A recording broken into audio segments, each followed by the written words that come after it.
Madkhali জিনিসটা কি আসলে এরা নিজেরাও জানে না। যারা আপনার ট্যাগ দিচ্ছে না, আমি শিও জোরা জানে না। শেখ রাবি বিন হাদি বিন ওমায়ের আল মাদখালি হাফিজাহুল্লাহ, তিনি মক্কাতে একজন বড় আলেম, তিনি মদিনা ইউনিভার্সিটি একজন টিচার ছিলেন, আমাদের ওস্তাদ। তো উনি বাতিলের বিরুদ্ধে কঠোর, বেদাত সহ্য করতে পারেন, কোনো বেদাত করলে কেউ সহ্য করতে পারেন। বাতিলের বিরুদ্ধে তিনি সোচ্চার সাথে সবসময়। তো যারা দুনিয়াতে আমাদের দেশে যারা এইটাও চলে ওইটাও চলে, মানে ভালোও চলে মন্দও চলে, আছে না? অসুবিধা কি? সবাই ঐক্য করতে চায়। ঐক্য, এই ঐক্য যত, সে আল্লাহর ইমান শুদ্ধ নাই, আসমাত সিফাত শুদ্ধ নাই, তাওহীদুল আসমাত সিফাত শুদ্ধ নাই, ইমানের মধ্যে ভুল করতেছে, ইমানের অর্থও জানে না, আকীদার ক্ষেত্রে পুরো ভুলের উপর আছে, সাহাবায়ে কেরামের সমালোচনা করে বেড়ায়, সাহাবায়ে কেরামকে বিভিন্ন রকমের ট্যাগ দেয়, ওদের নিয়ে এক করতে চায়। আমরা যখন শেখে বলে যে এগুলি হবে না, আকীদা শুদ্ধ করে আসে। রাসূলুল্লাহ সাল্লাল্লাহু আলাইহি ওয়াসাল্লাম মক্কাতে যখন বলছিল তারা যে আপনাকে রাজত্ব চাইলে রাজত্ব দিব, রাসূল কি মেনে গেছে? কি বলছে? না, আমি তো লা ইলাহা ইল্লাল্লাহ চাই, বাস্তবায়ন চাই। কালেমাত লা ইলাহা ইল্লাল্লাহ বাস্তবায়ন যদি হয়, তো এই যদি ট্যাগ হয়, এটা বললে যদি কেউ মাদখালি হয়, তো সবার মাদখালি হয়ে যাওয়া উচিত। কি বলবি না?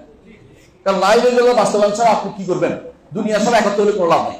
যার মধ্যে লা ইলাহা ইল্লাল্লাহর খলল আছে, ডিস্টার্ব আছে, যে ব্যক্তি লা ইলাহা ইল্লাল্লাহ বুঝে না, আকীদা অর্থ বুঝে না, লা ইলাহা ইল্লাল্লাহ অর্থ করতে ভুল করে, এবং তারা আকীদাগত এক ডিস্টার্ব থাকে, আমরা ঐক্য করতে চাই, কিসের ঐক্য করতে চাই? এটা কি রাজনৈতিক ঐক্য না এটা প্রশাসনিক ঐক্য? কি ঐক্য এটা? এরকম ঐক্য বাংলাদেশে সব আমরা বাংলা ভাষাভাষী এক ঐক্য হয়ে আছে। কিন্তু আমাদের দরকার কি? আকীদাগত পরিশুদ্ধি, আমলগত পরিশুদ্ধি, আখলাকের উৎকর্ষ সাধন। এই তিনটা জিনিস না হলে আমরা শুধুমাত্র কেবল ঐক্য করে সাধারণ চিল্লারে ঐক্য হবে না।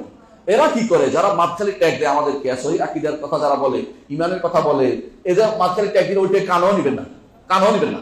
ইমাম শাফিঈ রাহমাতুল্লাহ আলাইহি তিনি রাসূলুল্লাহ সাল্লাল্লাহু আলাইহি ওয়াসাল্লাম পরিবারকে ভালোবাসতেন। এই জন্য কেউ তাকে বলতো যে আপনি তো হয়ে গেছেন রাফিজি। তখন তিনি একটা কবিতা বলছিলেন যে ইকান আহুব্বু আলাল বাইতে রাফদান ফাশহাদুল আলামি আনি রাফি। যদি রাসূলুল্লাহর পরিবারকে ভালোবাসতে কেউ রাফিজি বলে, আমি সবাই রাফিজি, কোনো সমস্যা নেই। এই জন্য মানুষ কি বললো এটা বড় কথা, আপনি কি করলেন আমি কি করলাম সেটা বড় কথা।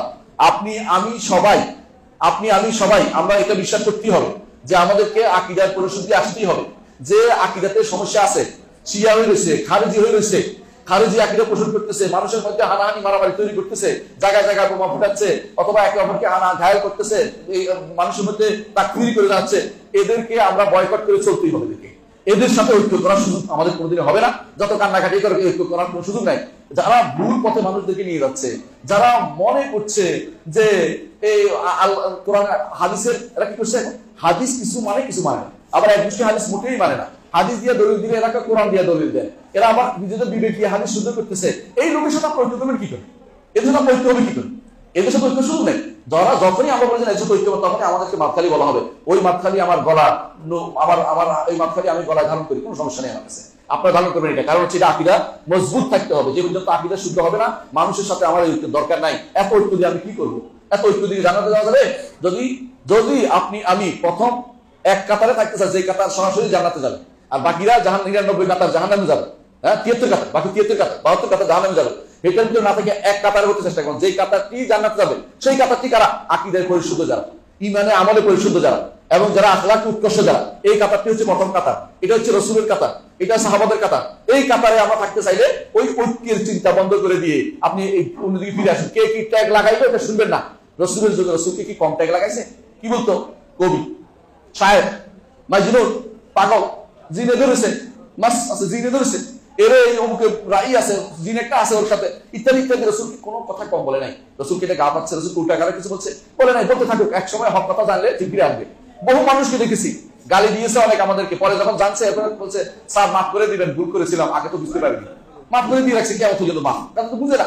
রাসূল যেভাবে মাফ করেছে আমরা মাফ করে দিয়ে রাখছি, বুঝে না বলে গালি দিচ্ছে। কিন্তু এক সময় তো ফিরে আসবে, আশা থাকতে হবে। আর যদি সময় সাথে আপনি ঐক্য করেন, জীবনও আপনার আকীদা শুদ্ধ হবে না, কারণ আকীদা শুদ্ধ করতে পারবেন না। ওই ঐক্যের আপনার দরকার নাই, ঐক্য তিনি যাবেন না, বলে আকীদা শুদ্ধের কাজের দিকে আপনি আসুন। যে মাদখালি বলুক আর আমাদের আরো কিছু বলুক, আমাদের যায় আসে না।